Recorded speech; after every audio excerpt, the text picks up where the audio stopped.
ඉංග්‍රීසි කතා කරද්දී හිර වෙනවා. එහෙම නැත්නම් ඉංග්‍රීසි කතා කරන්න බෑ. හරිම අමාරුයි. මෙන්න මේ වගේ අය අනිවාර්යෙන් කරන්න ඕනේ දේවල් දෙකක් ගැන මේ වීඩියෝ එකෙන් කතා කරමු. අනිත් එක මම මේ කතා කරන්න යන්නේ මම කරලා මට හරි ගියපු ක්‍රම දෙකක් ගැන. පළවෙනි එක තමයි අපි ඉංග්‍රීසි ඉගෙන ගන්න ක්‍රමය වෙනස් කරන්න ඕනේ. මම ඉංග්‍රීසි ක්ලාස් ගියා, වචන පාඩම් කරා, ග්‍රැමර් පාඩම් කරා. හැබැයි ඉංග්‍රීසි කතා කරන්න ගියාම මාර අමාරුයි.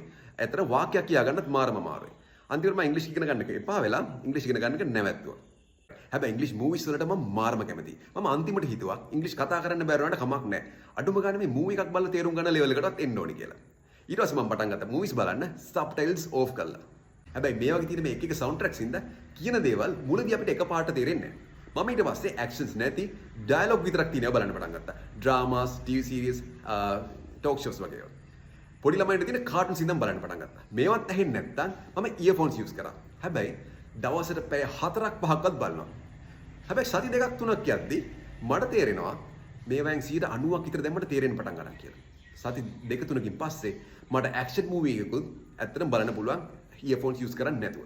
මේකෙන් වෙන හොඳම දේ තමයි ඔයාලට ඉංග්‍රීසි වාක්‍ය පිටින් මතක හිටිනවා. මම ඔයාලට සිංහලෙන් කිව්වොත් ඔයා ඔතන හොම් මින්න ටක් ගාලා මං එනවා කියලා. ඔයාලට සිංහලෙන් මතක හිටිනවා.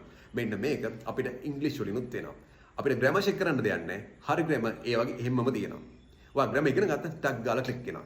අපිට ඉගෙන ගන්නවා කියලා දැනෙනවා. අපි හැමදාම අලුත් දෙයක් ඉගෙන ගන්නවා. අපිට ඉංග්‍රීසි තව තව ඉගෙන ගන්න මොටිවේෂන් එකක් එනවා.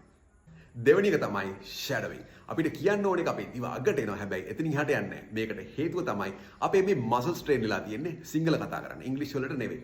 ඔයා මේකට කරන්න ඕනේ දේ තමයි අපි අර කලින් අහපුවා තියෙන්නේ ඒවා ඒ විදිහටම හයියෙන් කියන try කරන එක.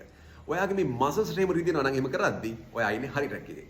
And guys, please make sure you do this and you'll definitely thank me later.